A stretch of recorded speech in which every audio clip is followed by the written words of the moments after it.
pourquoi la systémique, à un moment, qu'est-ce qui m'a amené à la systémique?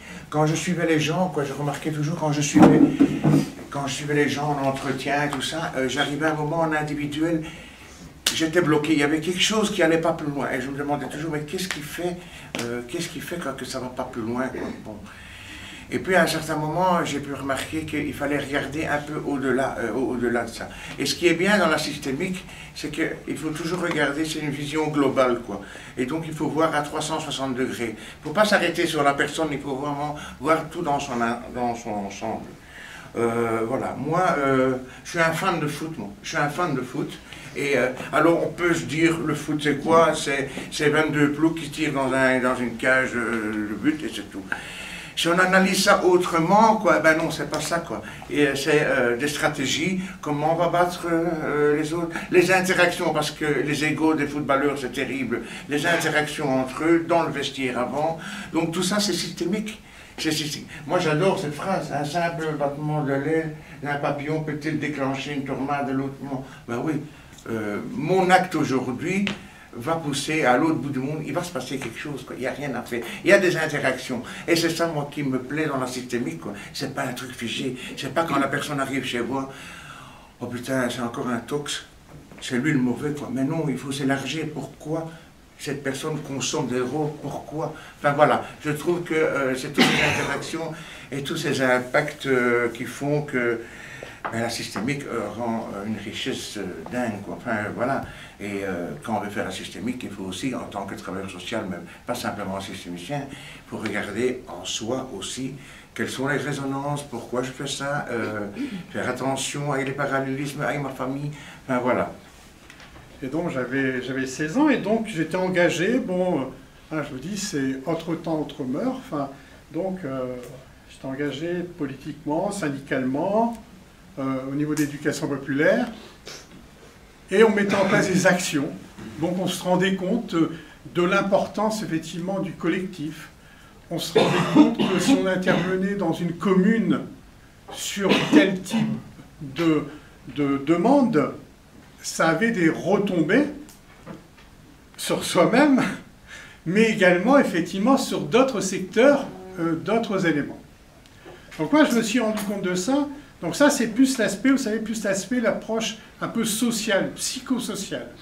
Moi, les individus, dans les relations de pouvoir, dans les relations d'influence. Donc ça, c'est très concret, j'ai découvert comme ça au fur et à mesure. Ensuite, j'ai découvert aussi la systémique par moi-même, en fait. Par mon expérience personnelle, c'est-à-dire en me regardant moi-même. C'est-à-dire en faisant un travail sur moi. Hein, j'ai commencé assez tôt dans les centres d'hébergement de réinsertion sociale. Bon, j'avais 21 ans.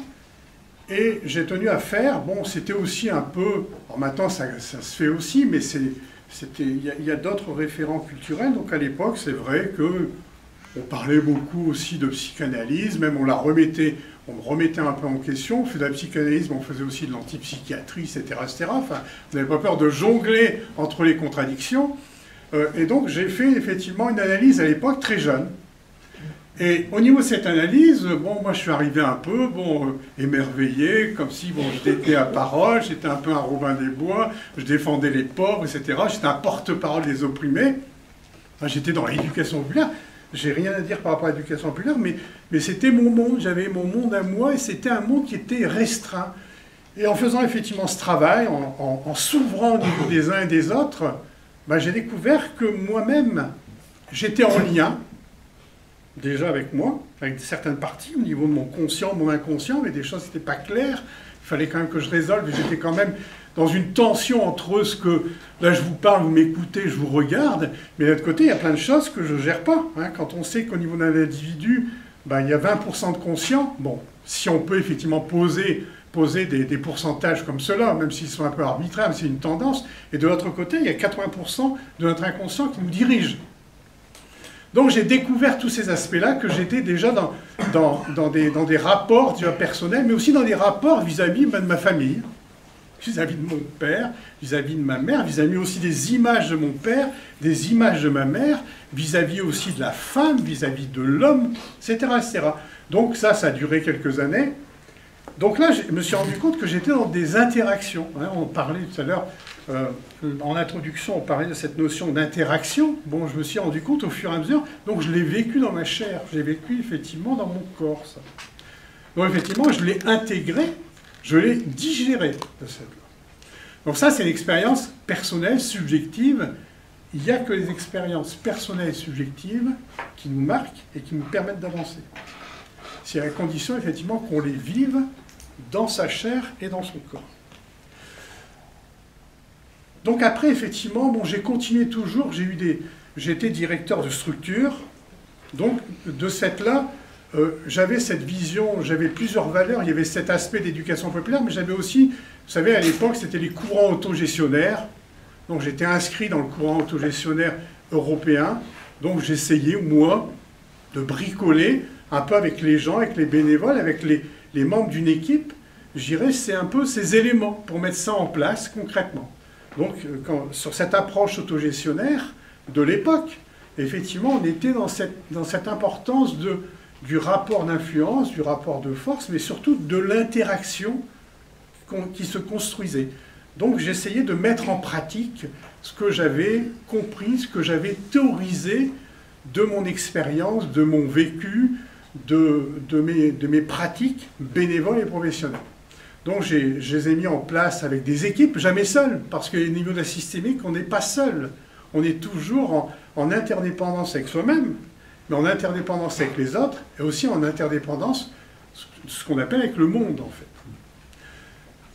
Donc j'ai eu cette pratique-là, hein, on a avancé, etc. Et après un moment, bon, pour moi, effectivement, c'était important de continuer à le faire. Donc c'est un peu un état d'esprit, c'est une pratique, ça devient un savoir au fur et à mesure des expériences et de ce qu'on développe avec les gens. Et ça devient effectivement une sorte de philosophie. Et après, effectivement, j'ai eu le souci de le transmettre. Donc là, j'ai enseigné, si on peut parler d'enseignement, c'est plus un partage, hein, parce qu'on ne peut pas non plus, si vous enseignez la systémique, on ne peut pas simplement être constamment dans une relation, j'ai rien contre cette relation-là, mais une relation effectivement magistrale de prof à élève. Prof à élève, on est effectivement dans une relation duale, une relation effectivement qui peut être simplement univoque, il n'y a qu'un sens. Dans l'aspect de la systémique, moi, j'apporte quelque chose, mais en retour, effectivement, vous allez m'apporter quelque chose. Donc, ce qui va être important, ça va être ce lien, cette relation, cette interaction. Donc, à partir de là, pas partout, effectivement, pour moi, c'est important que lorsque je rentre quelque part, je ressorte avec un enrichissement. Et cet enrichissement, c'est effectivement la relation qui va s'instaurer avec un groupe, mais également avec les individus, par les interventions, par les commentaires, par les remarques des uns et des autres. Et pour terminer, le pourquoi de la systémique, c'est... Il y a un certain nombre de crises qu'on a chacun dans sa vie. Alors moi, j'en ai eu aussi comme d'autres. Hein. J'ai eu un grave accident en circulation, j'étais 1 an dans un centre de rééducation. J'ai eu effectivement... un infarctus, etc. J'ai eu beaucoup de choses, effectivement, comme ça, qui m'ont secoué, en fait, dans ma léthargie. Hein, donc ça a été important pour moi. Et là, effectivement, ça m'a permis d'ouvrir mes yeux autrement. Hein, d'ouvrir mes yeux autrement sur, par exemple, et je terminerai sur ça, enfin, j'ai passé 1 an dans un centre de réadaptation à Villeneuve-d'Ascq, ce qui m'a permis d'être de nouveau sur mes jambes, hein, parce que je n'étais plus sur mes jambes, et de refaire des activités physiques, mais ça m'a permis effectivement de me situer de l'autre côté du miroir. Vous savez, c'est important, parce que même quand on est travailleur social, bon, moi je suis toujours un peu, j'ai été longtemps travailleur social, je le suis encore un peu.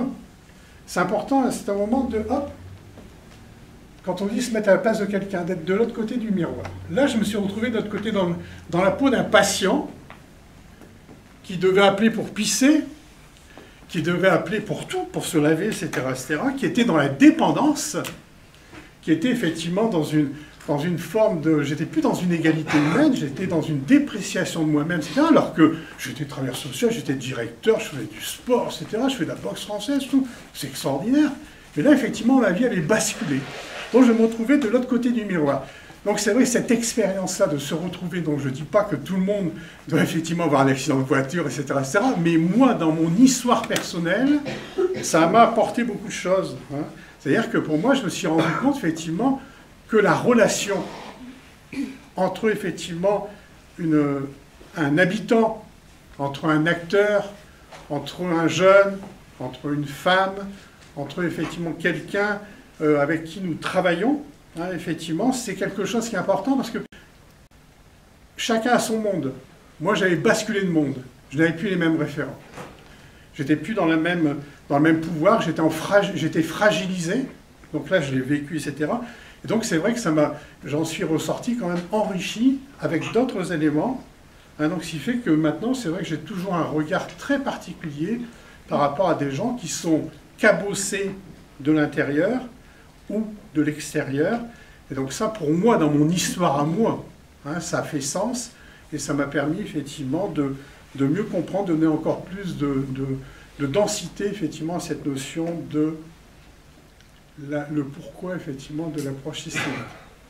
Voilà, pour faire un peu rapide. Merci. Bien. Ben voilà. La systémique, on n'est pas dans... Bon, je ne sais pas si... Peut-être il y a des personnes ici qui n'ont jamais entendu parler de systémique, il y en a d'autres qui ont entendu parler, donc on va parler simplement. Donc, ce n'est pas quelque chose de linéaire, c'est vraiment quelque chose toujours, c'est un questionnement circulaire, donc c'est toujours une boucle, c'est ce que je vous disais tantôt, quoi. Quand vous questionnez toujours, vous toujours re-questionnez les gens, toujours dans ce que vous voyez dans une vision globale. Vous devez toujours avoir cette vision globale, toujours. Je vais vous donner un exemple très simple. J'adore cet exemple.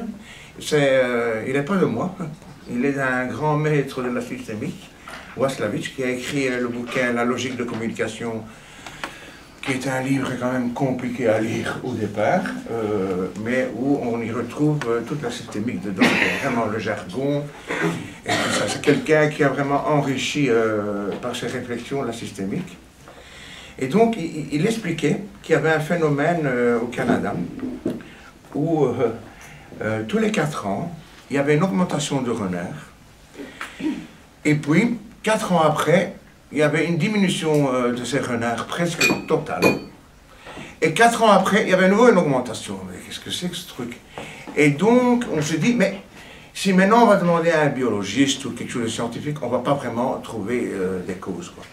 Maintenant, si on réfléchit côté systémique et qu'on s'intéresse au lapin de Garenne, qu'est-ce que c'est que ce truc? Oui, la systémique, c'est quand même compliqué. Maintenant, il faut s'intéresser au lapin. Et donc, qu'est-ce qui se passe? C'est qu'au Canada, les renards, ils adorent manger les lapins de Garenne. Ils adorent. Et donc, c'est leur plat favori. Voilà. Et donc, pour le lapin, le renard, c'est son pire ennemi. Et donc, qu'est-ce qui se passe? Le renard, il mange les lapins. Mais après, qu'est-ce qui se passe? Il n'y a plus de lapins. Et le renard, il n'a plus rien à manger, donc il meurt avec ça. Et donc, donc après ça, les lapins se reproduisent. Et puis, il y en a qui, on recommence à les manger. Et c'est toute une boucle. C'est ce que je vous disais. C'est ça la systémique. Tout simplement, c'est ça. C'est une boucle. Donc, ça paraît un peu dingue comme histoire, mais c'est une histoire vraie qui est arrivée donc dans une région du nord du Canada. Et donc, c'est ça, tout simplement. Il ne faut pas partir dans des grandes théories, c'est toujours une boucle. Et c'est ça la base, je trouve, de la systémique. C'est toujours quelque chose qui est en boucle. Et c'est comme quand vous, voilà, ça j'expliquerai plus tard, sinon je vais sauter les trucs que je n'aime pas. Voilà.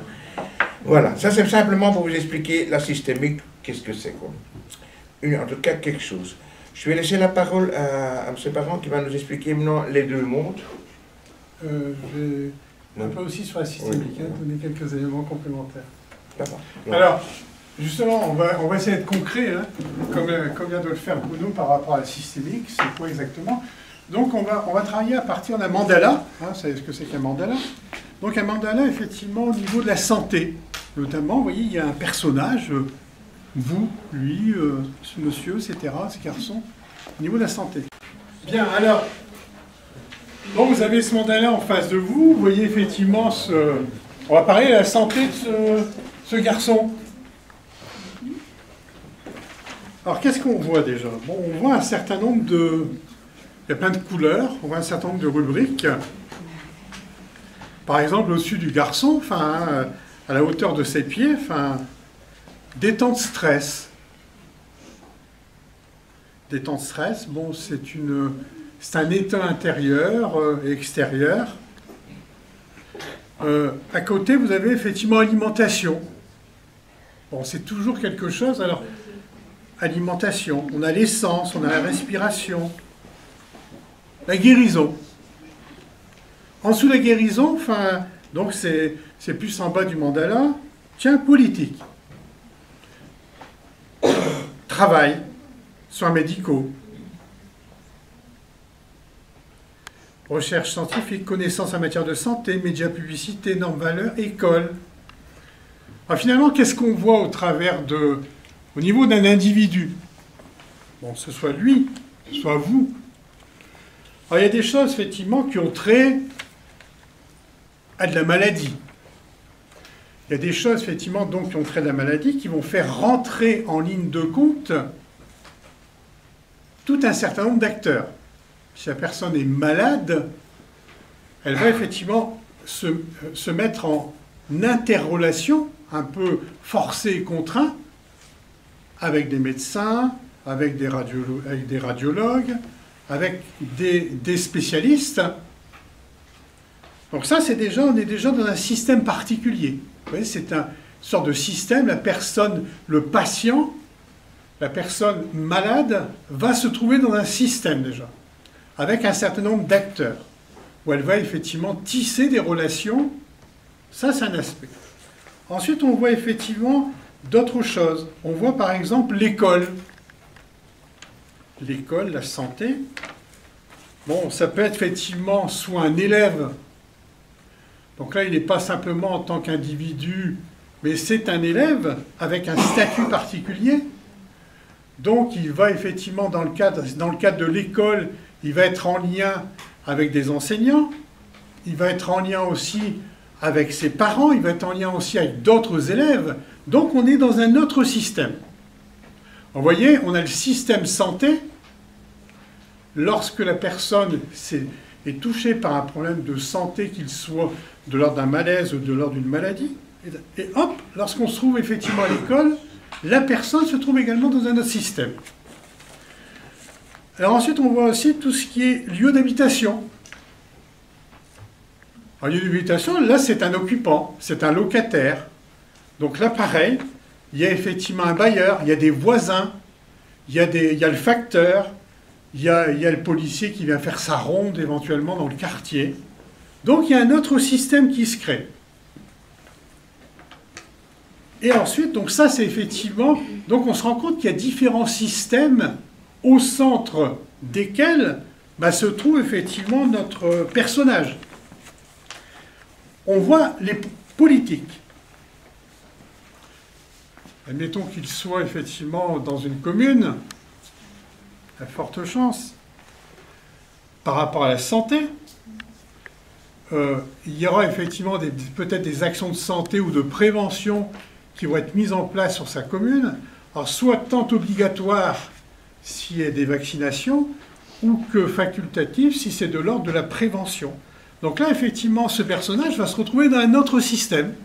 Il sera effectivement là en tant qu'habitant, en tant que citoyen. Il va être sollicité de manière obligatoire par rapport à la vaccination ou d'autres choses, mais il va être aussi sollicité de manière volontaire sur des actions ou sur des activités, par exemple, de prévention ou d'information, ou d'éducation ou de promotion de la santé. Donc là, on est de nouveau dans un autre système. Donc on se rend compte effectivement qu'avec l'approche santé, on peut effectivement mettre cette approche éducation également, vous l'avez compris. On va mettre aussi des approches avec des thématiques différentes. Donc à chaque fois, effectivement, il y a plusieurs systèmes. Ça, c'est un élément. Finalement, on se rend compte qu'il y a aussi un système qui est important, c'est le système de fonctionnement de l'individu, son système respiratoire. son système cardiovasculaire, son système métabolique, lui-même a différents systèmes dans lesquels effectivement il doit naviguer, qui vont le faire vivre. Mais ces systèmes-là, quand on parlait de détente stress, cet aspect détente stress, il est en lien avec l'environnement, et selon la nature de ce qu'il va vivre au niveau de l'environnement, lui-même aura de la tachycardie, sera effectivement plus stressé, sera effectivement plus en tension. Donc il est également dans un autre système. Alors lui, il fonctionne de manière intérieure, il y a toute une organisation en système, mais il est lui-même connecté, il est lui-même en interrelation avec différents environnements qui le mettent aussi en système. Alors finalement, quand on peut, vous avez bien compris qu'on peut continuer comme ça avec chacun des éléments du puzzle. Alors quand on voit ça, on se dit, c'est quand même compliqué. C'est complexe. C'est complexe. C'est-à-dire que c'est difficile. Soit effectivement, on va se rendre compte que, par exemple, dans une population, il y a beaucoup de gens qui vont s'attacher à l'élément du puzzle qu'ils connaissent un peu ou qui les touche personnellement. S'il y a des gens stressés, ils vont être très sensibles à cet aspect du stress. Donc ils verront effectivement, ils auront des lunettes, je dirais, qui vont voir plus, de manière plus privilégiée, la notion de stress. S'il y a des gens effectivement qui ont des soucis de poids, ils vont voir effectivement plus la notion de l'alimentaire, de l'alimentation. Donc on focalise, il y a un focus qui est fait sur un élément. Donc on se rend compte qu'au niveau, donc on est dans une situation, on est à la croisée d'environnements, au sein desquels évolue un individu qui lui-même est en interaction avec une famille, avec des voisins, avec d'autres acteurs. Donc cette situation, elle est complexe. On voit bien qu'il y a des choses qui interviennent à différents niveaux. Donc c'est dur d'ordonner un peu tous ces éléments-là.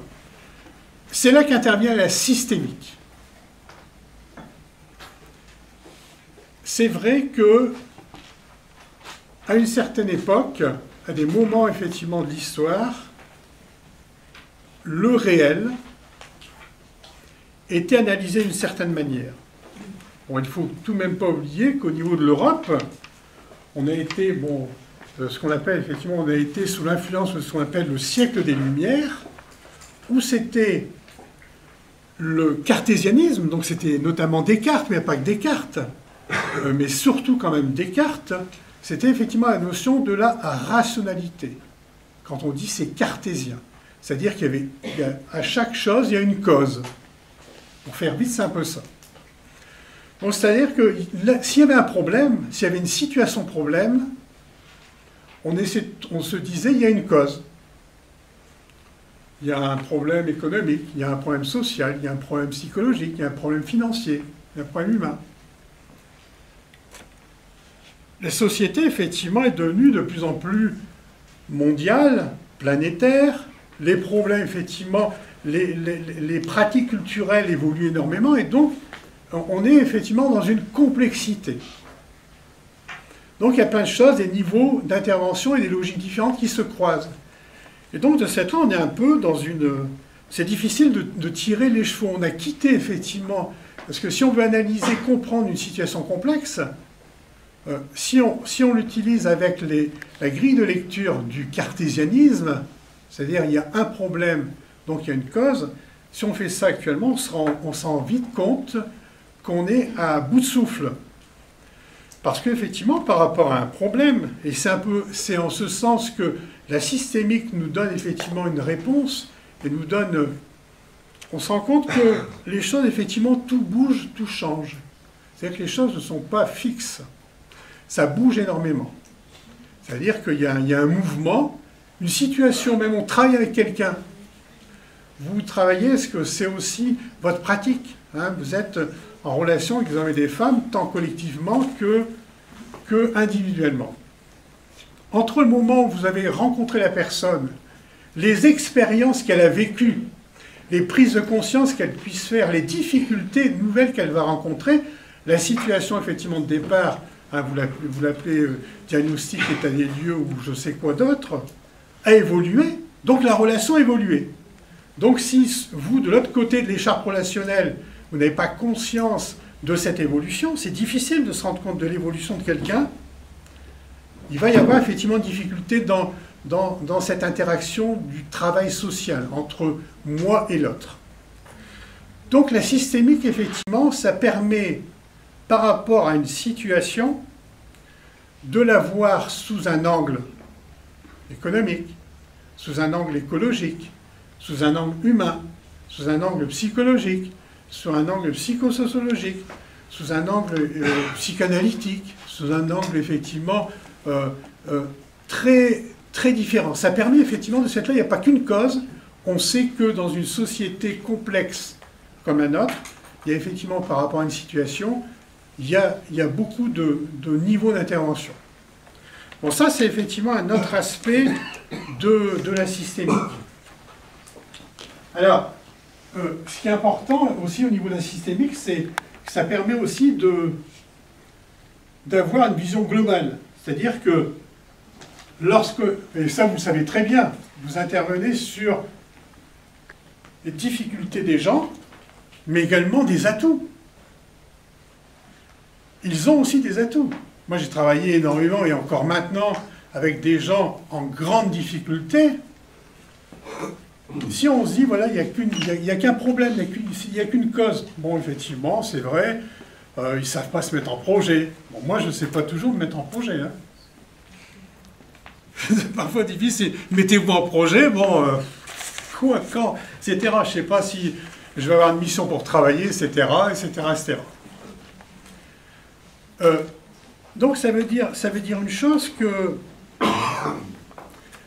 c'est important, cet aspect effectivement de la systémique, c'est important de considérer une situation globalement, de sentir un peu avec les éléments, parce que vous avez une connaissance, vous avez un savoir-faire, vous avez un savoir, vous avez un savoir-être, vous avez aussi une capacité d'intuition. Alors l'intuition, parfois on peut dire, c'est quoi ça?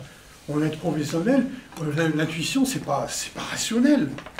Mais l'intuition, effectivement, elle se nourrit de votre pratique, elle se nourrit de votre expérience, vous sentez les choses, vous allez vérifier les choses. Il y a une tendance qui apparaît. Hein, parfois, hein, vous avez déjà, vous sentez, moi je ne sens pas, etc., etc. Alors on ne reste pas sur ça, mais effectivement, on va vérifier qu'un certain nombre de choses après. Donc, une situation globale, essayer de voir un peu, oui, il y a ça, il y a peut-être l'école, il y a ça, etc. Il n'y a pas que l'individu. L'individu n'est pas un problème. Un individu vient vous voir par rapport à un problème de logement, il n'est pas défini par son problème de logement. C'est un individu qui a une difficulté avec un problème de logement. C'est pas pareil. On se rend compte que parfois, il y a des confusions entre le problème et la personne. Vous savez, simplement, je sais, ça par exemple au niveau médical, c'est très classique. Hein. Bon, moi, après mon accident, j'ai dû me faire opérer du genou. Après, j'ai appris que dans la salle d'opération, le chirurgien dit « amène le genou ». Je n'étais devenu qu'un genou. Au niveau médical, c'est le cœur, c'est les poumons, etc. Ce n'est pas l'individu dans sa globalité. Donc effectivement, ce n'est pas les retentissements psychologiques, ce n'est pas les retentissements humains, etc. C'est simplement un aspect d'un fonctionnement. On est encore très dans le cartésianisme au niveau médical. Bon, ça change, attention, hein, mon propos n'est pas général, heureusement qu'il y a des évolutions. Hein. Donc effectivement, cet aspect effectivement de la globalité, la prise en compte de la complexité, la prise en compte de l'interrelation. Ça, c'est vraiment l'interaction, c'est très important. Et aussi cet aspect, ce qu'on appelle aussi au niveau de la systémique, la rétroaction. C'est-à-dire que lorsque vous faites quelque chose, l'information circule, il y a des nouvelles données qui apparaissent, etc., etc. Donc c'est se mettre un peu, pour terminer un peu sur cette approche, c'est se mettre dans une posture en tant que professionnel, où effectivement on va saisir une situation globalement, on ne va pas se focaliser sur un aspect, On se focalisera après, on fera un focus sur l'aspect pour analyser et pour revenir enrichi, pour avoir une autre vision effectivement de la situation globale. On aura conscience effectivement que c'est une situation complexe, c'est-à-dire qu'elle s'enrichit de dimensions différentes. Je ne vais pas les énumérer, psychologiques, sociales, etc., etc. Que l'interaction, c'est quelque chose qui structure les relations entre les acteurs, donc on va être conscient de ça, et que soi-même, on est aussi soi-même en interaction et qu'on évolue en même temps que la situation complexe qui elle-même évolue. Donc on se situe dans cet aspect-là, hein, au niveau, voilà, quelques éléments. Hein. Bon, je sais que c'est pas simple, mais c'est être effectivement dans une posture et dans une démarche professionnelle de voir globalement, de faire un focus, de se situer soi-même, de situer l'autre, etc., et de ne pas être dans une relation figée. Voilà un peu quelques éléments pour nous permettre un peu d'avancer ce matin. Il y a une phrase que, il y a 30 ans, je ne comprenais pas. Chaque fois que je la disais, je disais, c'est quoi ça? Alors, c'était...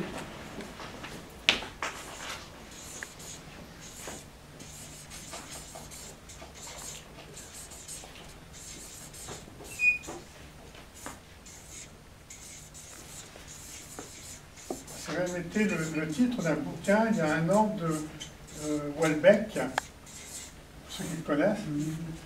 Alors, je vais lire, la carte n'est pas le territoire. À 30 ans, je voyais ça, la carte n'est pas le territoire. Moi, j'imaginais une carte géographique, etc. Quel territoire, etc. Je n'arrivais pas à faire les liens. En fait, déjà ça, il faut le resituer. À chaque fois qu'il y a un élément, il faut le resituer dans son contexte. La carte n'est pas le territoire, ça se situe dans le domaine d'une méthode de communication qui s'appelle la PNL, la programmation neurolinguistique. Bon, ça entre dans la communication.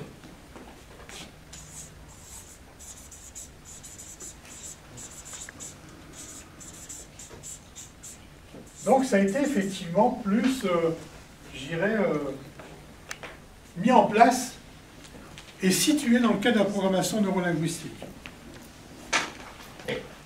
La programmation neurolinguistique, bon, pour ceux qui ne connaissent pas, hein, ça part du principe qu'on programme un peu nos systèmes de communication, que les mots ont une importance.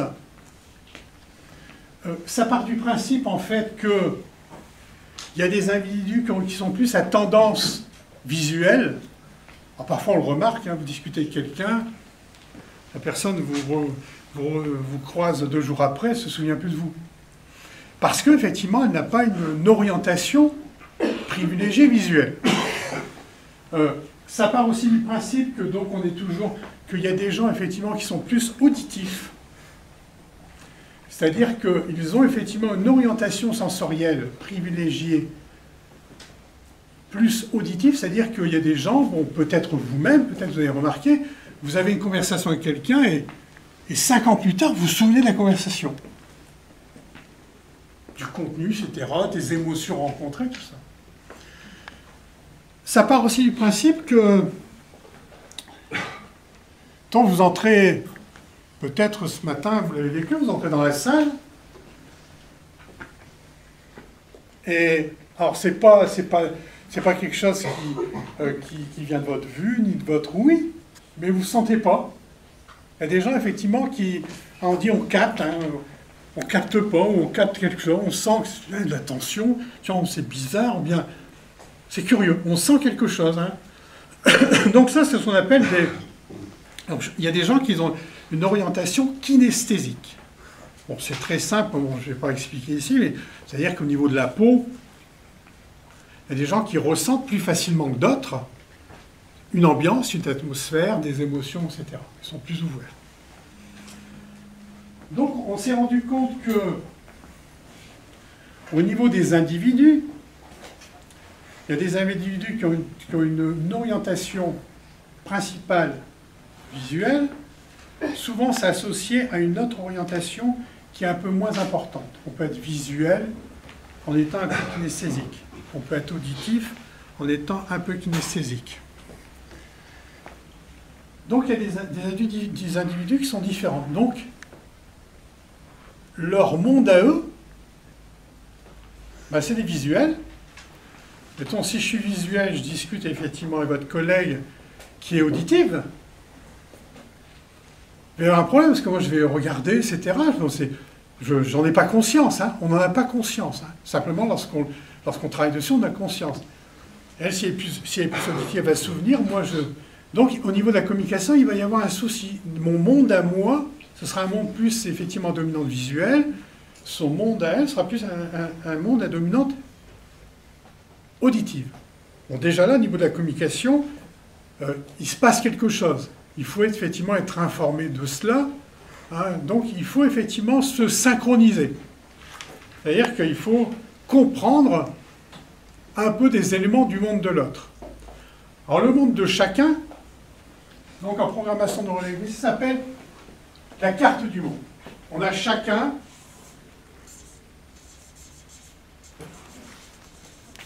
une carte du monde. Un peu, c'est notre carte géographique, hein, où je suis né, quelle éducation j'ai eue, quelles sont les valeurs qui ont été transmises par mes parents ou par d'autres, ou des substituts aux parents. Qu'est-ce que j'ai vécu comme première expérience au niveau petite enfance, au niveau enfance, au niveau adolescence, au niveau effectivement adulte. D'autant plus que, et vous le savez, que cette période de la conception naissance jusque l'entrée dans l'âge adulte, c'est une période où effectivement toutes les émotions et les sensations, chacun, on le vit tous une première fois. Première, effectivement, émotion, une rupture sentimentale, ou d'un amour, d'adolescent. Premier sentiment, je pense, au niveau du petit enfant, il ne voit plus sa maman, son papa. Il y a cette notion d'abandon, première émotion d'abandon. Donc, pendant cette période-là, chacun, moi, vous, on a tous vécu à votre manière ces premières émotions. Donc, c'est partie de votre monde. Parce qu'en fait, vous, comment vous les avez vécu? Vous avez vécu dans un contexte, dans un milieu familial, dans un milieu social, dans un milieu culturel.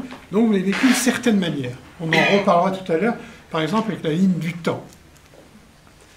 Donc, on comprend maintenant quand même le poids de notre monde intérieur.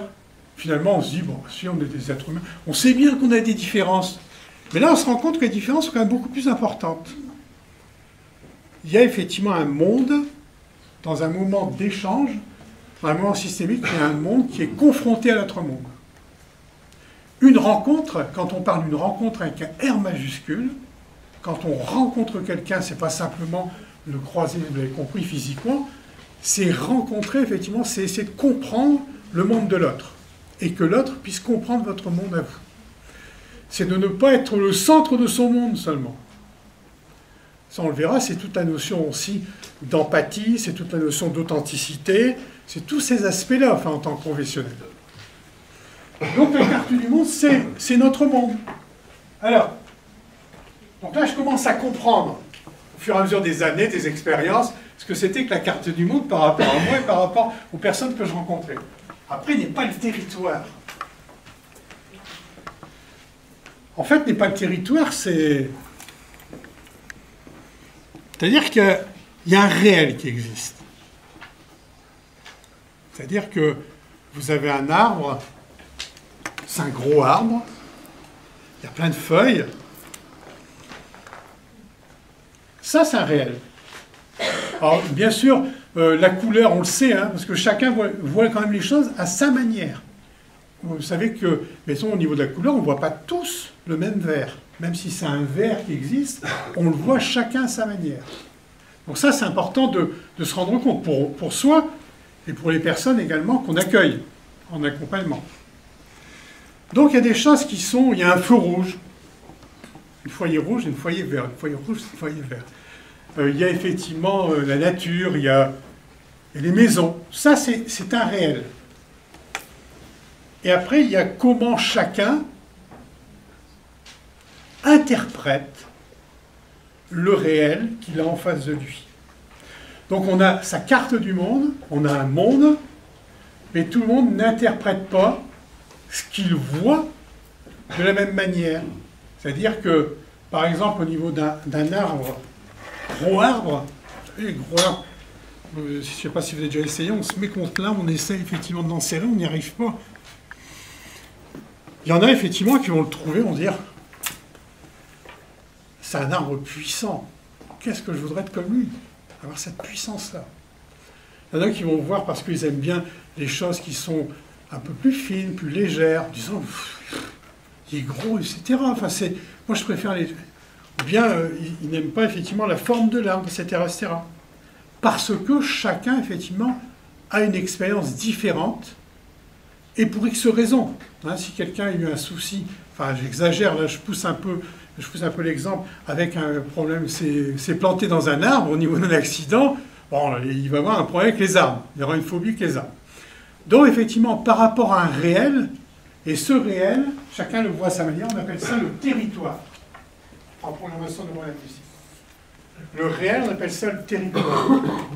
Lorsque vous avez en face de vous, et c'est votre pratique, des hommes et des femmes pour lesquels, avec lesquels vous travaillez en accompagnement, il y a un territoire qui existe, mais eux ont aussi leur carte du monde, au même titre que vous, professionnels. Et donc c'est important de prendre conscience, effectivement, que chacun a une carte du monde différente. Donc on essaye de décrypter un peu la carte du monde, effectivement, quelle est sa représentation, quelles sont ses valeurs, quelles sont ses peurs, quelles sont ses résistances, quelles sont ses difficultés, quels sont aussi ses atouts, quelles sont aussi ses fragilités, mais quelles sont ses richesses également.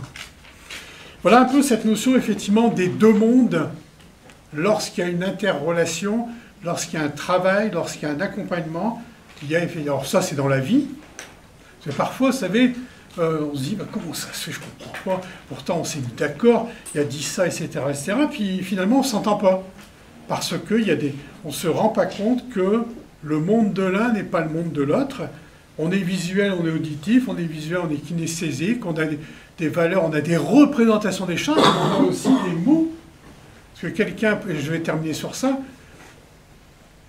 en fonction de l'orientation, et ça, c'est prouvé, on l'utilise souvent, en fonction de l'orientation sensorielle, on va utiliser des mots plutôt à connotation, par exemple, si vous êtes plus un visuel, vous allez parler de regarder beaucoup, vous allez parler de voir, etc., etc.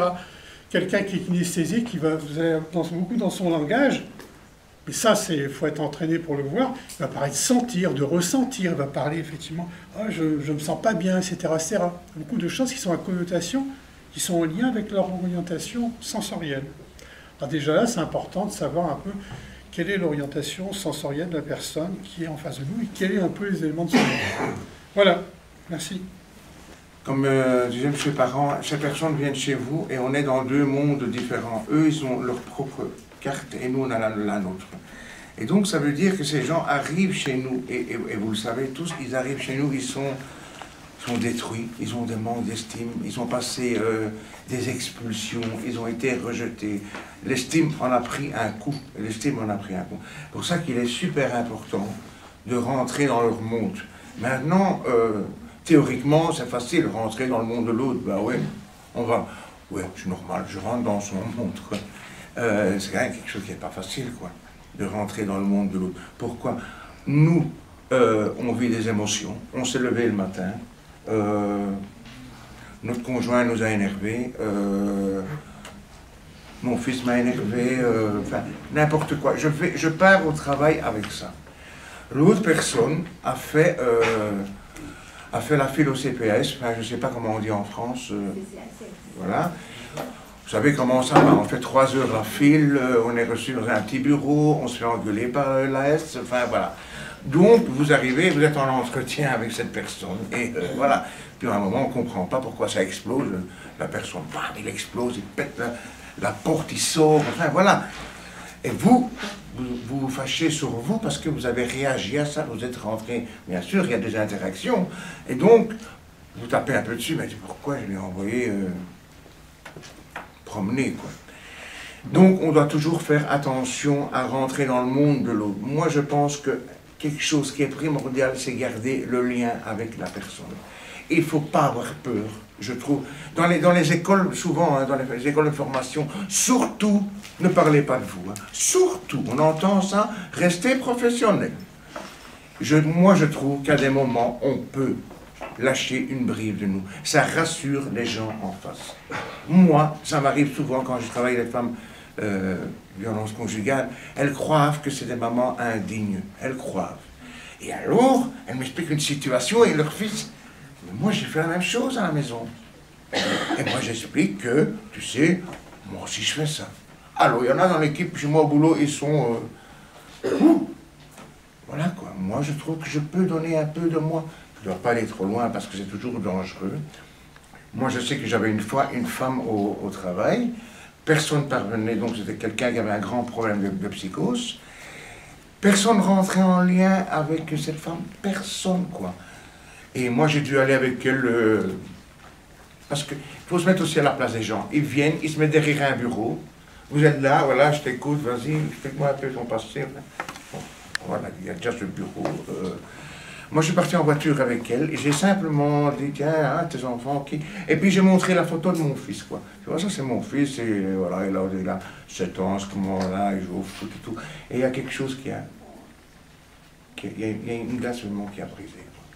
Et j'ai une très bonne relation. Et puis la relation, ça se construit. Hein, c'est comme dans un ménage, ça se construit tous les jours, tous les jours. Vous savez bien, c'est pas, je ne vais pas vous le dire à vous, quoi. Et donc, il faut rentrer dans cette relation avec les gens. Il faut, comme disait M. Parent, il faut être égal à égal. Il ne faut pas que nous, travailleurs sociaux, je dis toujours, quand on est dans ce grand siège en osier et qu'on sait tout, c'est la catastrophe. Il faut changer de travail, il faut changer. Il faut changer, il faut être d'égal à égal. Vous êtes là pour aider les gens, mais les gens viennent vous apporter quelque chose tous les jours, tous les jours, tous les jours. Voilà quoi. Donc il faut rentrer vraiment dans leur monde. Moi, par exemple, où je travaillais avant, j'avais une assistante sociale. Pour elle, dans son éducation, dans sa carte géographique, dans son éducation, un toxicomane, ça doit être clean, point à la ligne. On n'en discutait pas. S'il n'était pas clean, on ne savait pas faire de travail avec lui. C'était comme ça, mais c'était sa représentation personnelle. Et donc, imaginez bien, hein, quand elle rentrait en entretien, que la personne n'était pas clean, que la personne n'avait pas payé son hébergement, qu'est-ce qui pouvait se passer? Alors, qu'est-ce qui se passait? Il se passait que, ben oui, elle faisait du mal à la personne parce que, voilà, la personne, c'était pas... Vous savez, elle travaillait dans une maison d'accueil, la personne arrivait dans la maison d'accueil, c'est quoi ton projet? Le mec est à la rue depuis X temps, c'est quoi son projet? Elle est bonne celle-là. Le mec, il te répond, ben moi, je vais arrêter de consommer, moi. Ah ouais, ils vous disent que vous avez envie d'entendre, quoi. Alors, la petite Aïs toute contente, là, je vais le sauver. Ouais, enfin, je me sens utile aujourd'hui. Enfin. Et donc, elle part là-dedans. Et qu'est-ce qui se passe? Ben, après, il y a, parce que on sait, dans une maison d'accueil, il y a, les gens doivent payer, il y a l'hébergement à payer, et puis, tu sais, puis continue à consommer, quoi.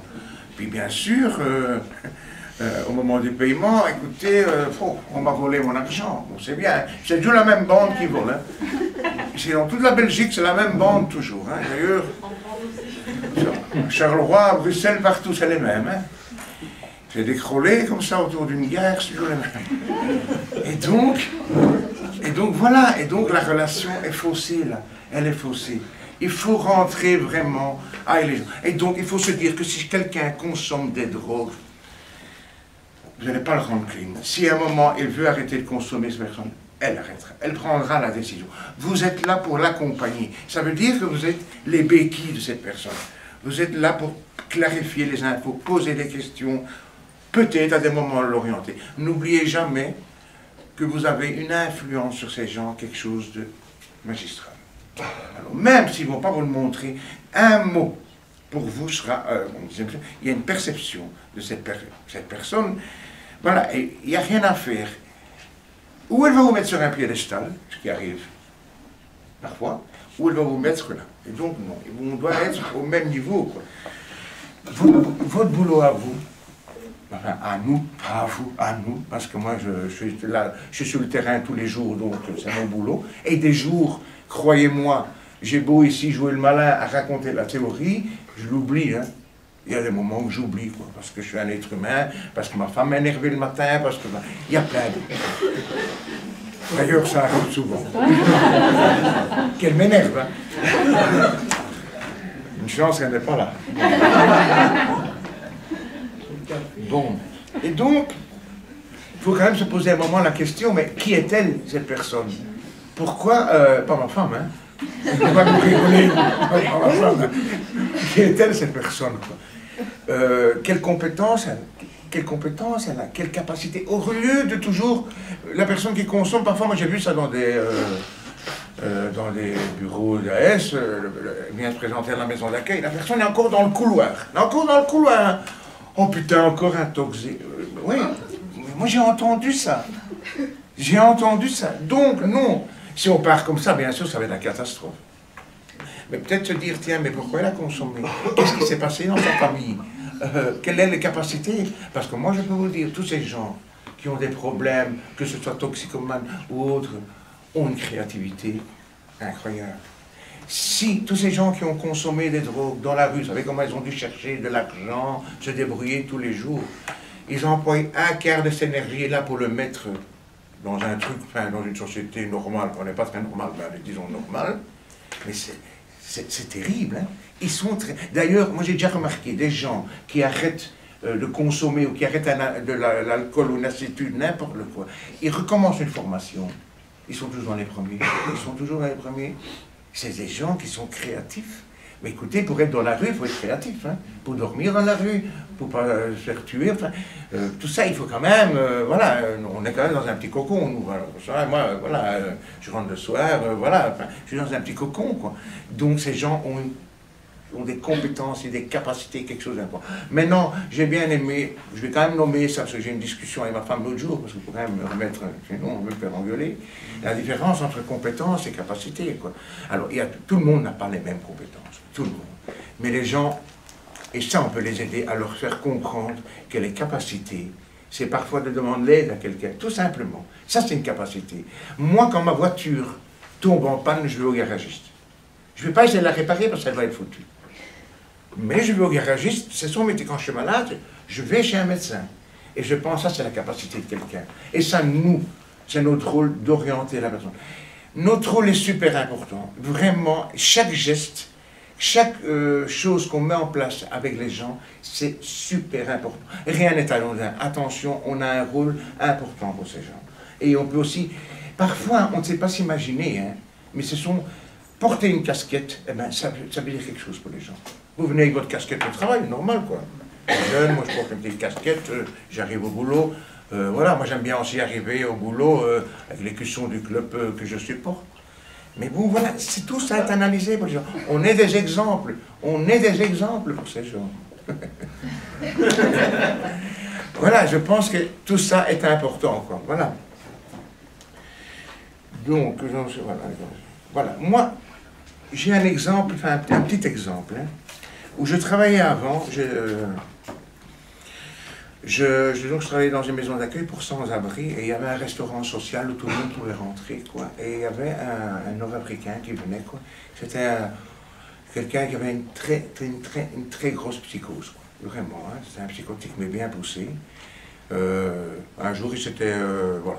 Il avait entendu des voix, donc il s'était levé, il avait été boxé le cuisinier derrière, comme ça, parce que voilà, c'était comme ça. Et moi, je discutais avec lui un jour, et on était à la table, j'avais aussi un très bon lien avec lui, et donc je discutais avec lui, et il me disait, tu sais, moi, à des moments, tu vois, d'ailleurs, tu le vois, j'ai des serpents qui sortent de mon nez.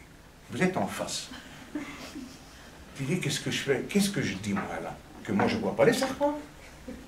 Qu'est-ce que je fais, quoi? Moi, j'étais très embêté. J'avais moins d'expérience qu'aujourd'hui. J'étais vraiment... Et je remercie de ne voir rien dit. Et bon, et donc j'ai renvoyé. Hein, je dis, tu as des serpents qui sortent. Oui, et qu'est-ce que tu fais dans ces moments-là? Et donc, j'ai reformulé la question. Si vous dites à ce moment-là, ah bon, quel serpent? C'est foutu, hein? Voilà, vous ne rentrez pas dans son monde, vous devez rentrer dans son monde. Bon, on sait très bien que les gens qui ont des psychoses ont besoin, comme tout le monde, moi aussi j'ai besoin de ça, tout le monde a besoin de cadres et de règles, et donc c'est ça qu'on faut là.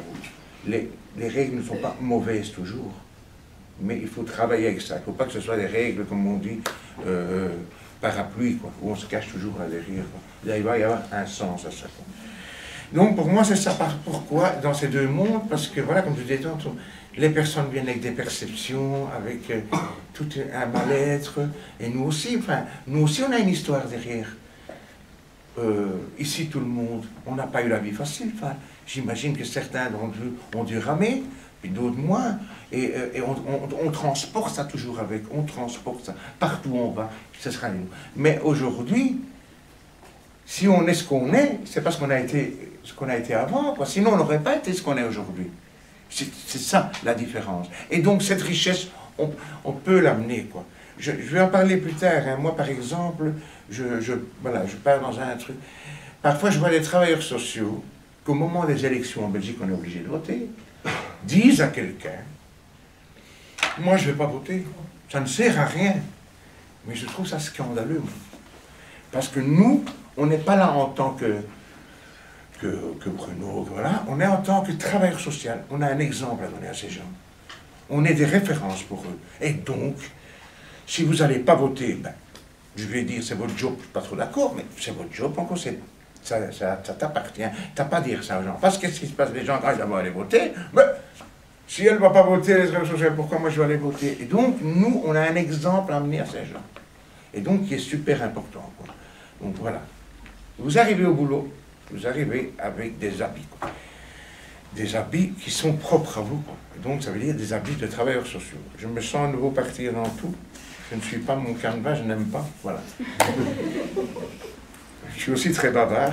Voilà. Vous êtes tombé sur deux bavards. Je ne sais pas si on va réussir à manger aujourd'hui. Je l'espère. Hein. Ça va. Je vais un peu vous parler maintenant. Comme M. Parent a déjà avancé quand même bien la chose, quoi. Et sur la systémique, on y retrouve forcément le mot système. Alors, c'est quoi un système? C'est un ensemble d'éléments, tout simplement. Et tous ces éléments, ce sont des éléments vivants. Et donc, ces éléments ont chacun des propres caractéristiques. Et donc, tous ces éléments vont en interaction dans le temps, quoi. Qu'est-ce que ça veut dire? Ça veut dire que où vous êtes dans un système. Où vous êtes. Que ce soit un système familial, que ce soit un système de la société, un suprasystème, donc vous êtes toujours avec des choses politiquement plus haut.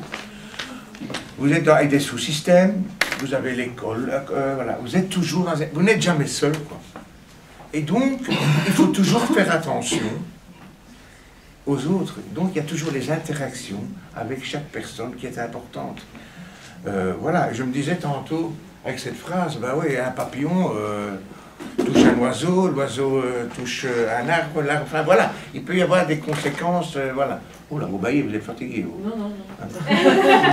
Je vous ennuie? Je vous ennuie? Je vous ennuie? Je rigole, hein. Et donc, voilà quoi. Et donc, le système est quelque chose... Vous devez toujours prendre conscience... Vous devez toujours prendre conscience du système, quoi. Quand quelqu'un vient chez vous, quand quelqu'un vient chez moi qui, disons, a un problème de logement, et il me dit, voilà, j'ai été expulsé, quoi. J'ai été expulsé du logement. Le travailleur social, de l'autre côté, va dire, c'était salubre ou insalubre? Et donc, c'est insalubre. Ouais, va au code du logement. Hein. Va direct au code du logement. Ben non. Parce que qu'est-ce qui se passe avec le code du logement? On ne va pas trouver... Si on suit le code... Bon, ça c'est la légalité. Si on suit le code du logement, on ne va pas trouver le code du logement. Parce qu'ils ont tous... Moi je vois, chez les femmes où je travaille dans la violence conjugale, elles cherchent un logement, mais je dois tenir compte de ça. Je dois tenir compte qu'ils ne vont pas rentrer dans un appartement où tout est bien peint, où il n'y a pas d'humidité. Non, où les garanties vont sur les comptes bancaires. Et les propriétaires, ils veulent le cash. C'est illégal, je sais. Ou c'est ça, où ils dorment à la rue. À un moment, il va falloir faire un choix. Donc, je pense à vous, point de vue systémique, Et dans le système, c'est de voir qu'est-ce qui se passe pour cette personne. Peut-être qu'elle doit faire ça. Peut-être que ça doit être à proximité de l'école de son fils. Enfin voilà, il faut faire attention à tout le système, toujours. Ne vous braquez pas sur une personne, mais faire toujours attention au système. Et dans ce système, qu'est-ce qu'il y a? Il y a vous qui êtes inclus. Vous êtes dans le système. Vous n'êtes pas à part du système. Vous êtes dans ce système. Hein. Vous êtes dedans. Moi, je dis toujours, moi, je ne sais pas, la systémique, on parle toujours de métaphore. De métaphore, quoi. Donc, une métaphore, c'est une image, tout simplement. Moi, quand je parle de système, je vois toujours, moi, une chaîne. Je ne sais pas pourquoi, je vois toujours une chaîne. Et la chaîne a des maillons, comme ça. Et bon, voilà. Et chaque personne, et chaque institution, et tout, il y a un maillon, quoi. Et tous ces maillons sont entremêlés, c'est ça, quoi. C'est comme ces fameuses roues, là. Vous avez déjà vu, là, comment on appelle ces roues qui s'impliquent l'un dans l'autre, enfin, moulin à vent, là. Hein. Enfin, je ne suis pas très théoricien, moi. Et donc, ça s'implique l'un dans l'autre, quoi. Et ça, c'est tout ce qui se passe dans un système. Voilà, un type rentre chez lui à la maison, il se fâche avec sa femme. Il ne sait pas pourquoi. Sa femme dit, mais pourquoi ça fâche? Je lui ai rien fait, moi. Mais ça fait 2 jours que son chien lui pisse sur la jambe chaque fois qu'il rentre avant. Mais voilà, il s'est passé quelque chose avant. Donc, oui, c'est marrant, mais c'est des choses qui peuvent arriver. Donc, tout n'est pas, vous voyez, c'est comme ça, quoi. Non, il faut toujours analyser qu'est-ce qui se passe là derrière. Pourquoi il me dit ça? Quel est le message qu'il me renvoie, quoi. Voilà, voilà, voilà. Alors, au niveau de l'accompagnement, enfin, il y a plusieurs pratiques. Il y a effectivement une pratique de l'accompagnement qui peut effectivement être... Je vais poser simplement des pratiques. Hein. La médiation sociale. Vous avez une autre pratique également qu'on va trouver, ça va être la notion de conseil. Par exemple, moi, je fais du conseil hein, au niveau de l'accompagnement. Vous avez une autre pratique qui s'appelle le coaching. Hein, bon, ça, c'est aussi une autre pratique d'accompagnement. Vous avez aussi d'autres pratiques d'accompagnement, le tutorat. Hein, et ça, vous le connaissez aussi dans vos établissements. Le tutorat, c'est une autre pratique également d'accompagnement. On a aussi une autre pratique, le compagnonnage, hein, les compagnons. Hein, vous avez aussi une autre pratique qui est le parrainage. Il y a une autre pratique aussi qui s'appelle le mentorat. La médiation éducative, on a vu qu'il y avait une médiation sociale, mais il peut aussi y avoir, en termes de pratique d'accompagnement social, une médiation éducative. Et un autre type d'accompagnement, notre pratique, la relation d'aide. Bon, voilà quelques éléments hein, pour bien sentir qu'au niveau de la pratique d'accompagnement, il n'y a pas simplement un aspect, mais il y a ces différents aspects-là. Alors, maintenant, effectivement, quoi dire de cette notion d'accompagnement social plus dans une relation systémique. Alors, je vais effectivement vous le situer en 10 points. Tout d'abord avec une petite citation, enfin, accompagner, c'est se joindre à quelqu'un pour aller où il va, en même temps que lui. Accompagner, se joindre à quelqu'un pour aller où il va, en même temps que lui.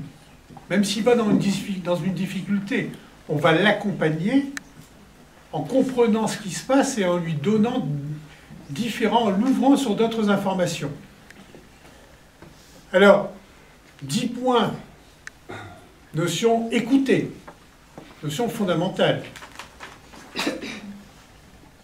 Notion de questionner. Alors, au niveau de questionner, c'est aussi avoir plusieurs attitudes. On peut avoir une attitude de conseil, on peut avoir une attitude effectivement de compréhension, on peut avoir une attitude effectivement d'interprétation. Hein. Donc le questionnement, effectivement, ne relève pas que d'une manière de questionner. Donc on a écouté, questionné, dialoguer, mais au sens véritablement du dialogue.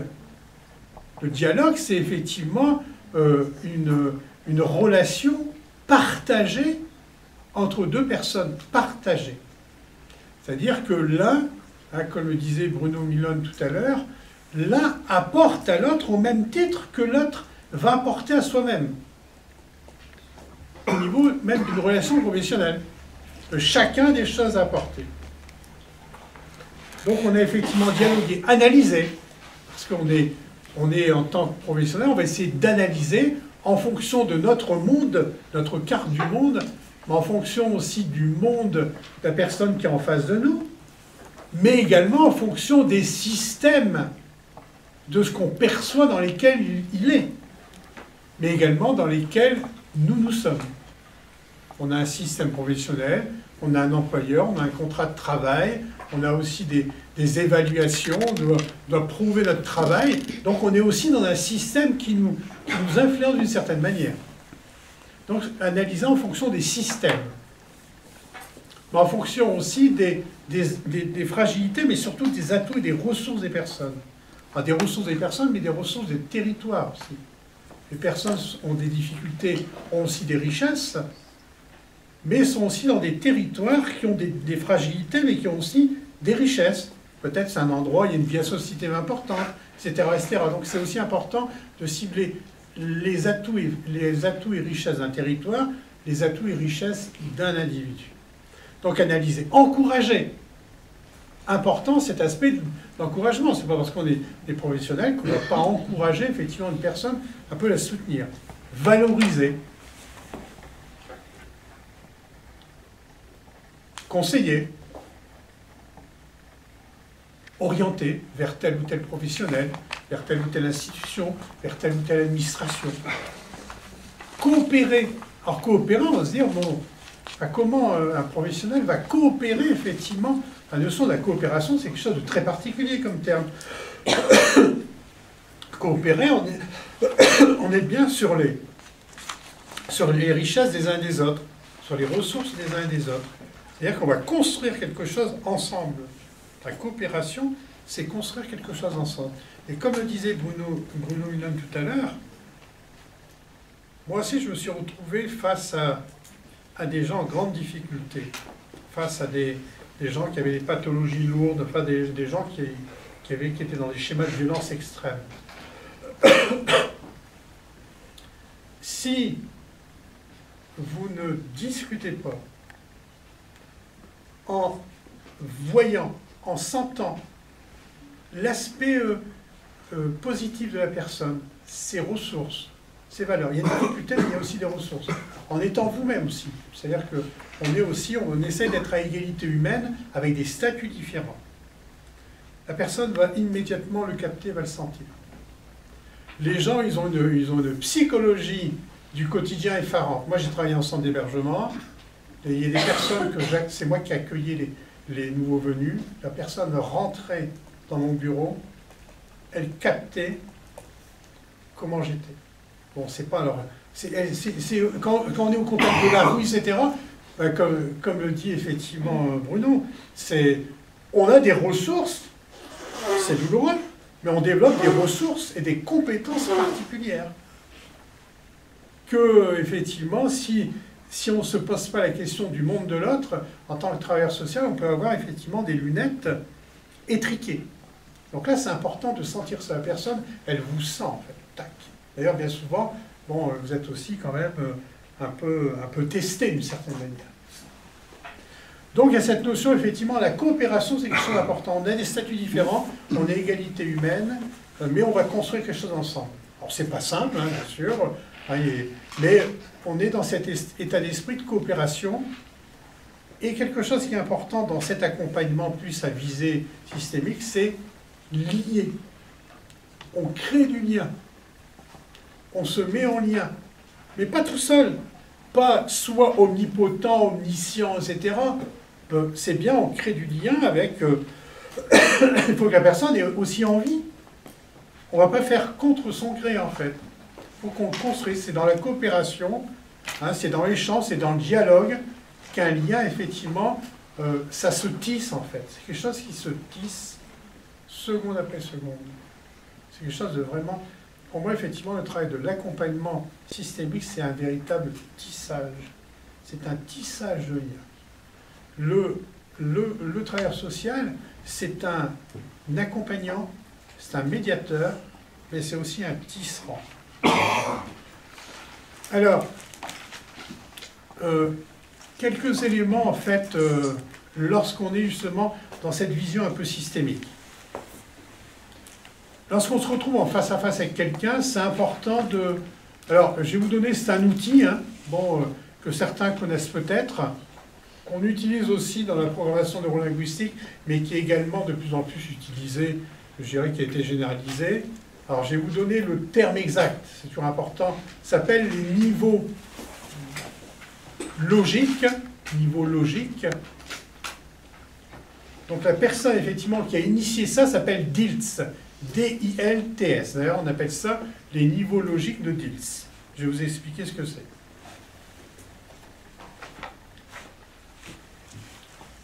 Les niveaux logiques de Dilts. Alors, lorsqu'on est en relation professionnelle, dans cet aspect systémique, dans une relation systémique,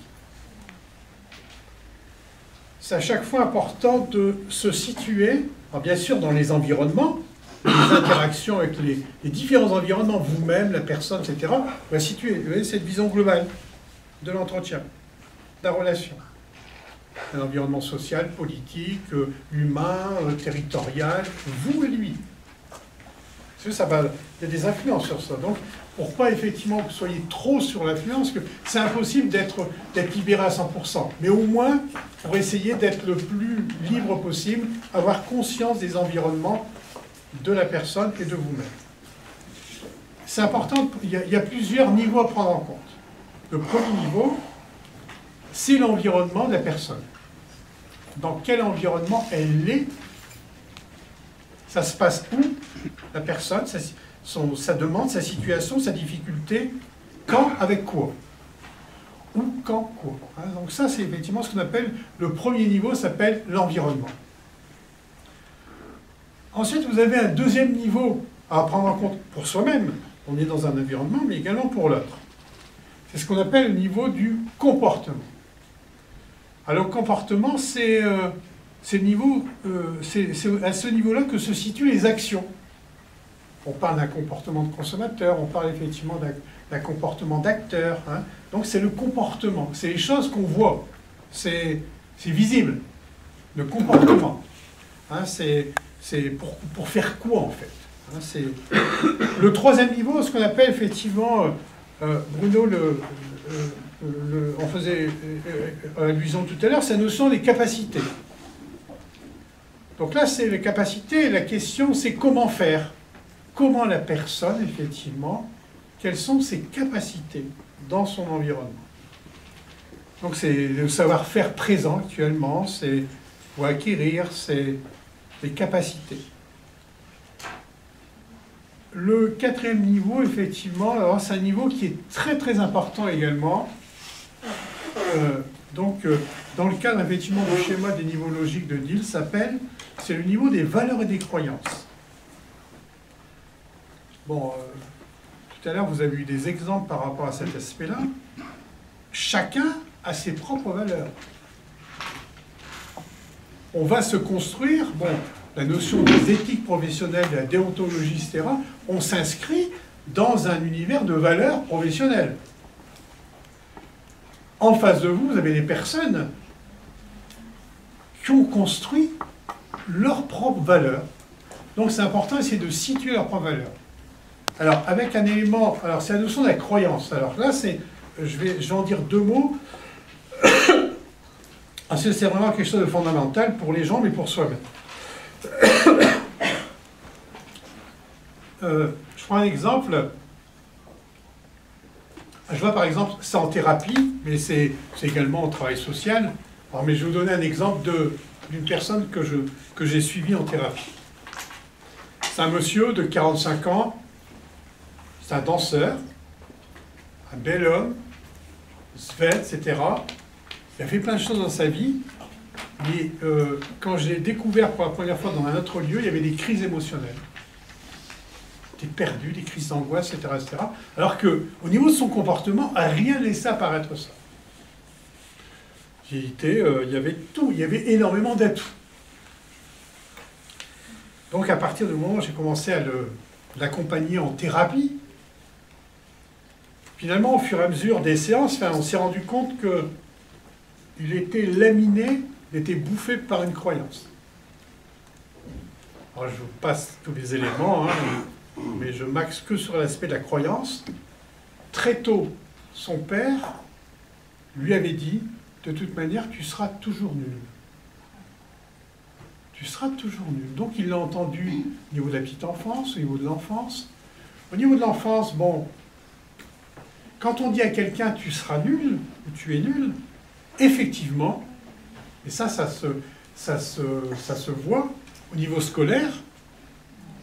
Déjà c'est dur, on construit des estime de soi au fur et à mesure des années, mais déjà quand on lézarde déjà cette estime de soi au niveau de l'enfant, donc lui au niveau scolaire, effectivement, il se sentait incertain, et il était maladroit.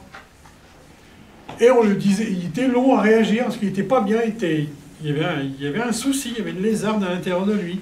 Effectivement, et donc il faisait des conneries au niveau scolaire. Donc les enseignants le pointaient. Ben oui, etc., etc.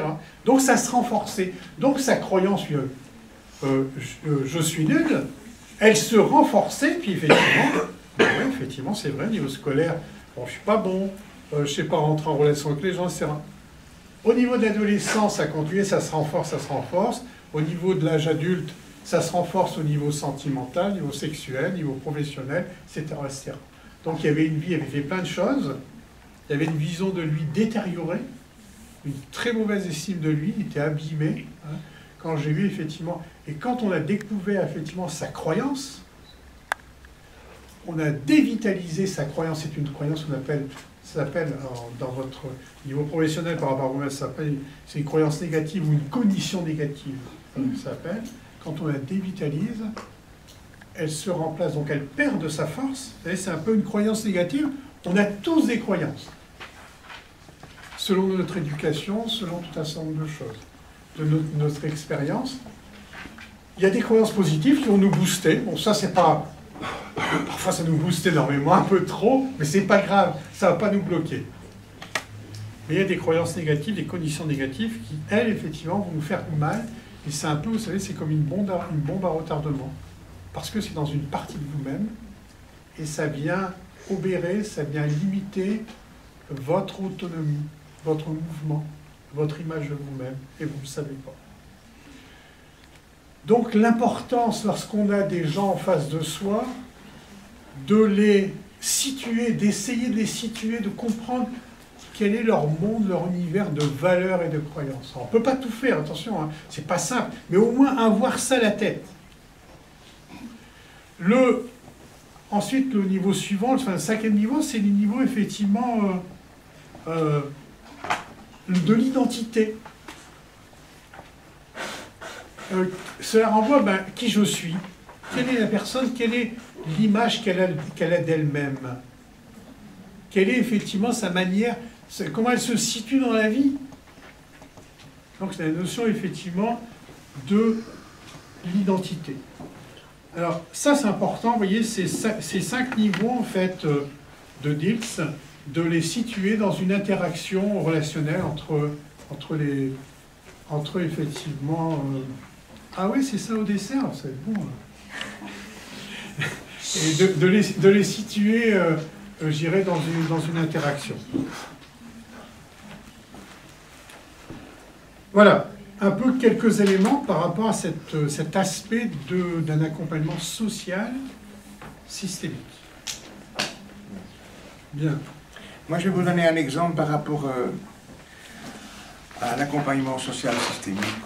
Donc, ici où je travaille donc à la Porte Ouverte à Bruxelles, j'ai suivi une femme qui avait un enfant de 10 ans, quoi, il y a toujours, et qui sont partis en logement. Et donc, après 2-3 ans, enfin, je vais toujours la voir, au début c'est une fois par semaine, puis c'est une fois par mois, quoi. Enfin bon. Et donc, je vais la voir, et puis c'est une maman quand même qui est angoissée et qui vit dans ce logement avec son fils, et c'est tout. Ils n'ont pas d'activité extérieure, le petit va à l'école, ben voilà.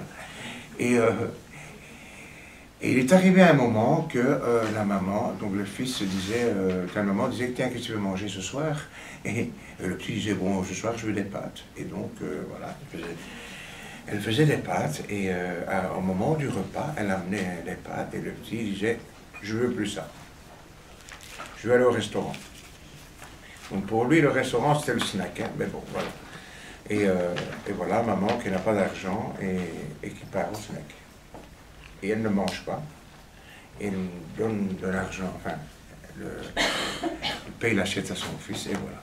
Et le jour après, on est reparti, et le jour après, on est reparti. Et alors, en réunion d'équipe, bien sûr, qu'est-ce qu'on se dit? Enfin, l'équipe, qu'est-ce qu'il disait? Quel gosse quand même, c'est dégueulasse ce qu'il fait. Enfin voilà, moi je me dis, mais c'est pas possible. Moi je n'en revenais pas, je me dis, c'est pas possible. Puis je me suis un peu, j'ai un peu réfléchi, mais d'où ça vient? Et qu'est-ce qui m'est sorti de ça? Donc, qu'est-ce qui m'est sorti? La maman est angoissée. Mes parents parlaient tantôt qu'est-ce qu'il y a dans le conscient et qu'est-ce qu'il y a dans l'inconscient. Notre conscient, il est stupide comparé à notre inconscient. Il est très malin, notre inconscient. Il n'oublie rien, quoi. Il est toujours occupé, quoi. Toujours, quoi. Et il lui fait parfois du chemin, mais il faut un temps, mais l'inconscient est tout le temps là, quoi. Donc imaginez-vous, le conscient, on peut quand même être fier de notre conscient, donc c'est l'inconscient, bon, si notre conscient est stupide, enfin voilà. Et qu'est-ce qui s'est passé? Cet enfant, parce que la maman ne savait pas jouer avec lui 5-10 minutes par jour. Elle ne savait pas, elle ne parvenait pas, elle se sentait dépassée, quoi. Et qu'est-ce qu'il a mis en place, le gosse? Inconsciemment. C'est de sortir sa mère, parce qu'il voyait bien que sa mère était toujours à la maison, occupée à se morfondre dans ses angoisses. Inconsciemment, il a sorti sa maman pour aller au resto, enfin au snack, pour lui faire prendre du bon temps. Et donc, voilà, ça c'est, voilà, ce sont des analyses systémiques, vraiment ça. Et ben, allez voir au-delà de ce qui s'est passé, tout simplement. Voir d'une autre manière, qu'est-ce qu'on peut faire, allez, de trouver une autre solution, quoi. Qu'est-ce qu'on peut changer chez les gens, quoi. C'est tout simplement ça, quoi. Toujours aller voir là derrière ce qui se passe. Si on s'arrête au gosse, qu'est-ce qu'on se dit? Quelle sale quête, il est mal parti dans la vie, ça va être échec scolaire celui-là, et puis voilà, il va fumer des pétards plus tard. Enfin, on est parti, hein, l'analyse et les hypothèses qu'on peut avoir par toi, on est parti là-dedans. Hein. Donc voilà, je sens que c'est du vécu aussi. Donc on connaît ça tellement dans notre quotidien, quoi. Il faut simplement réfléchir à ça, quoi. Quand moi j'ai amené cette hypothèse au boulot, il y a quelqu'un qui m'a dit, donc chacun est différent, il m'a dit, enfin il n'est pas assez malin pour ça. Mais non, j'ai dit c'est l'inconscient. Donc voilà, quoi. Mais pourquoi? Parce qu'on est, comme je disais, on a des croyances différentes, on a des formations. Moi, si je n'aurais pas fait des formations sur la systémique, je ne serais pas arrivé à une analyse comme ça. Je ne serais pas arrivé, je me serais arrêté sur la personne, quoi. Sur le s'enquête qu'il est. Et ce gosse est un gosse qui va superment bien à l'école. Voilà, c'est un garçon donc francophone qui étudie dans une école néerlandophone, qui a quand même une ouverture d'esprit. Donc je vois, il y a des trucs qui se passent, quoi. Bon, c'est pas tous mauvais quand même, enfin, bon stop, quoi. Et donc je trouvais que voilà, j'avais envie de vous faire, j'adore parler de cette situation parce que voilà, je trouve qu'elle voilà, elle parle vraiment. Je vais un peu vous parler des symptômes, quoi. Les symptômes. Donc, dans toute famille, souvent, en tout cas, très généralement, il y a des symptômes. Alors, je vais vous expliquer, enfin, sûrement que les 3/4 savent c'est quoi un symptôme, mais bon, parlons de la minorité qui ne sait pas. Un symptôme, c'est dans un symptôme familial, disons, c'est quelqu'un qui fait un échec scolaire, donc où on vient se plaindre, ou quelqu'un qui a consommé des drogues, la famille vient vous voir, dit c'est lui le mauvais, et on le pointe bien. Pour vous dire, quand vous voyez quelque chose comme ça qui arrive, qu'on vient pointer quelqu'un, vous, dans le coin de votre tête, vous dites, ça, c'est ma solution. Et ça va être la solution de la famille. Vous devez vous dire ça, directement vous devez vous dire ça. Ça va être c'est la solution de la famille. Qu'est-ce qui se passe? C'est que c'est un garçon, une fille, ou un enfant, ou un mari, ou une femme, ou n'importe qui. C'est quelqu'un qui est un peu plus sensible que le reste de la famille, et qui s'inquiète pour la famille. Et donc, qu'est-ce qui se passe? Il prend tout sur lui, pour attirer l'attention sur lui, pour que le reste de la famille fonctionne. Ça devient un équilibre familial.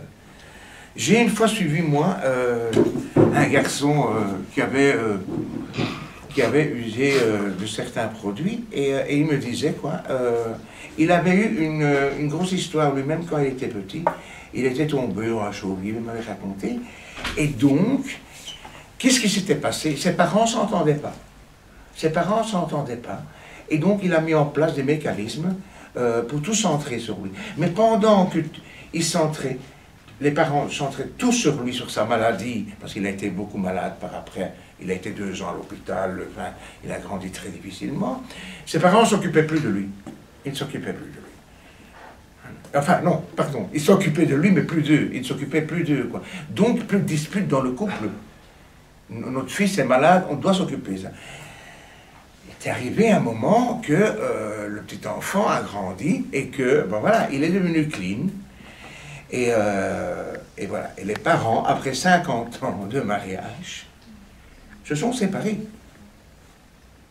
Et c'est ça le symptôme. Pas parce que le symptôme va aller mieux que le reste de la famille, ça va aller. Hein.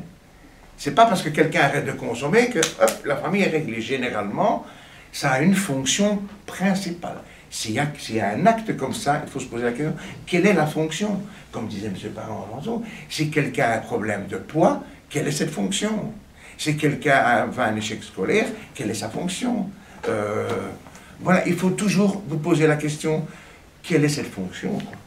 Et ça, c'est pour ça que le symptôme familial, c'est votre richesse et c'est la solution de la famille. Maintenant, ce gosse qui me... Maintenant, c'est plus un gosse qui m'a raconté ça. Il n'a jamais fait une thérapie familiale ou quoi. Voilà, c'est des constats qu'il a pris à des moments, quoi. Et lui-même, pourquoi il a consommé? Il me disait, parce que, il dit, je ne me sentais pas inconsciemment la capacité de partir de la famille. Je suis resté, bon, inconsciemment, tout ça. Et voilà. Et ce garçon est devenu clean à un moment quand son père a été décédé. Bon, enfin, voilà. C'est tout ça, c'est pour vous donner l'exemple de qu'est-ce qu'est un symptôme, quoi.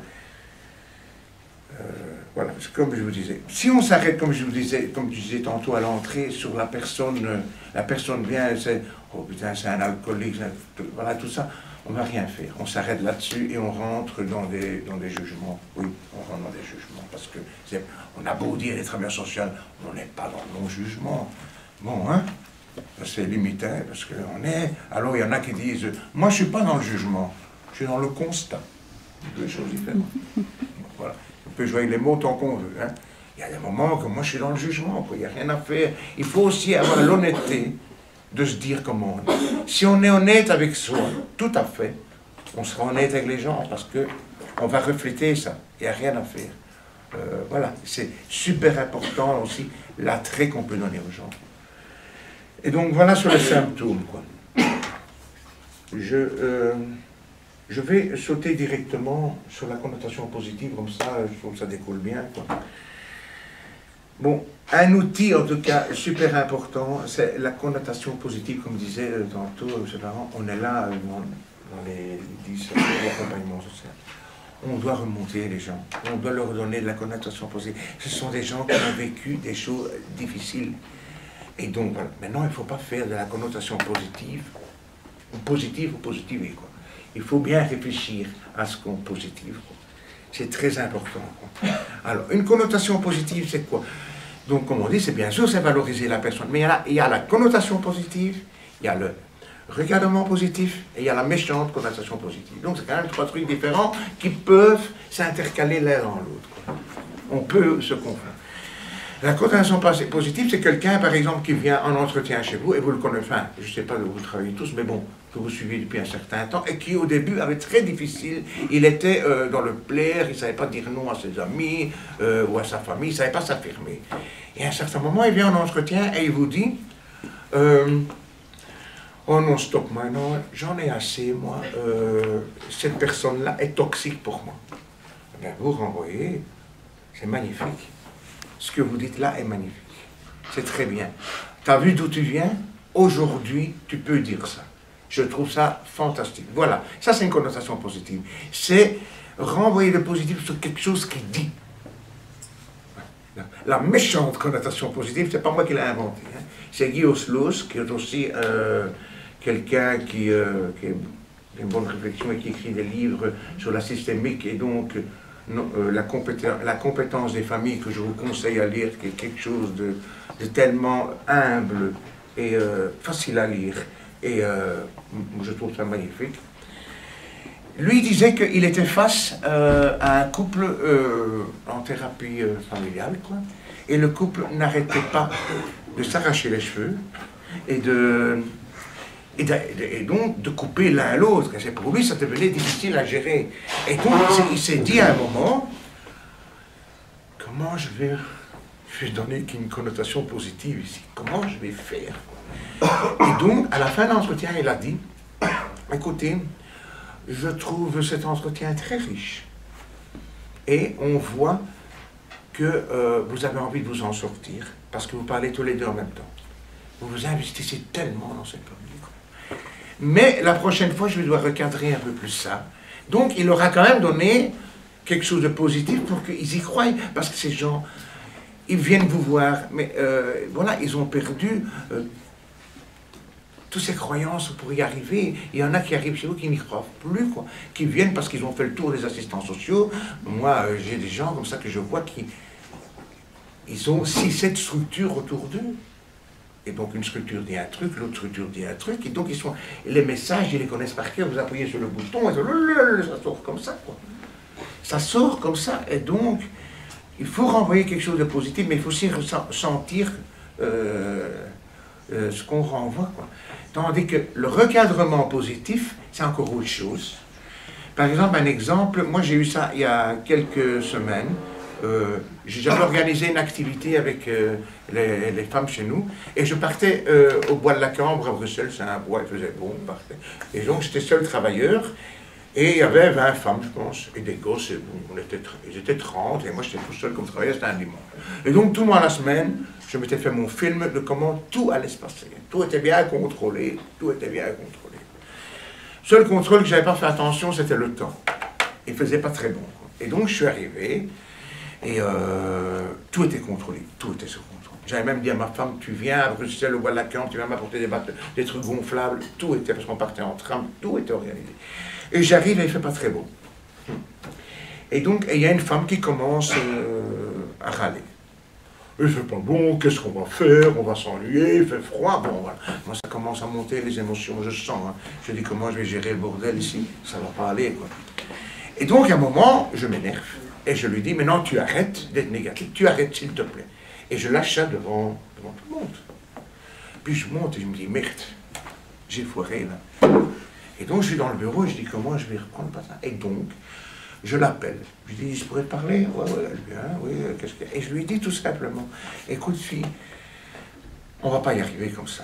Moi, j'ai besoin de toi. Donc du coup, de ce coup-là, c'est, j'ai besoin de toi, elle se sent valorisée, la fille. Parce que je suis tout seul comme travailleur, tu es une fille intelligente, tu vas m'aider un peu à tenir le groupe, moi j'ai besoin de toi. Je dis, c'est comme dans la vie, je dis, si tu sors, avec la tête que tu as maintenant, tu ne vas jamais te trouver un mec, c'est pas possible. Et comme ça parce que les mecs aiment bien quand il y a une fille qui passe qu'elle a un sourire, on ne va rien trouver, quoi, c'est pas possible. Et la fille, je vois qu'elle rigole, que ça lui parle, parce qu'en plus, ben oui, elle en recherche, ben oui. Quand tu es célibataire, t'as beau dire que je ne cherche pas, il y a un coin de la tête qui dit je cherche, oh là, il est où? Il est où? Et donc voilà, je vous dis, cette fille, vous ne savez pas comment elle m'a aidé cette journée. Elle m'a aidé, c'est quelque chose de fantastique. J'ai créé un lien avec elle ce jour-là. J'ai créé le lien.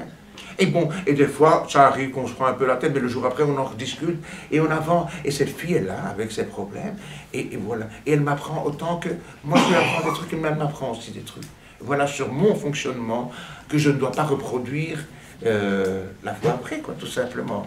Le recadrement positif, c'est ça. Moi, j'ai comme ça aussi un truc que je vois. Beaucoup de gens chez vous, ici dans la salle, ont lu le livre de Tom Sawyer, là. Ils ont lu. Qu'est-ce qui se passe à un moment? Sa grand-mère, elle punit Tom, il doit repeindre sa chambre. C'est un truc comme ça. Qu'est-ce que ses copains passent? Et ses copains passent. Qu'est-ce qu'il fait, Tom? Ouah.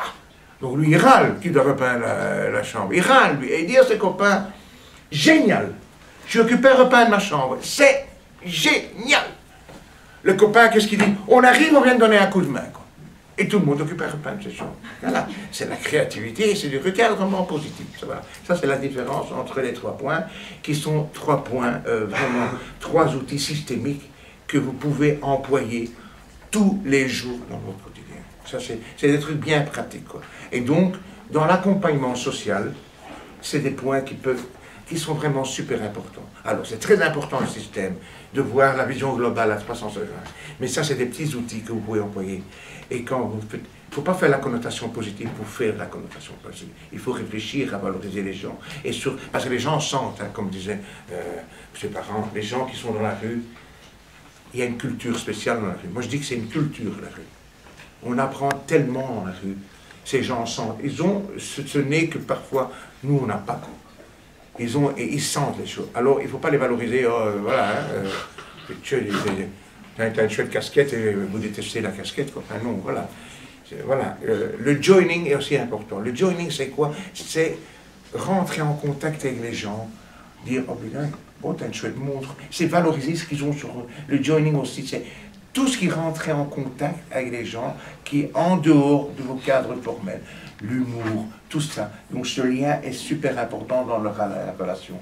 Je dis toujours, moi, que c'est dans la relation qui est le plus important entre vous et lui, quoi. C'est ça, la systémité. C'est toute cette relation qui se passe, tout ce bien-être, voilà, toute cette richesse qui se passe. Voilà. En fait, par rapport à le recadrement positif, un peu quelque chose aussi important que les symptômes.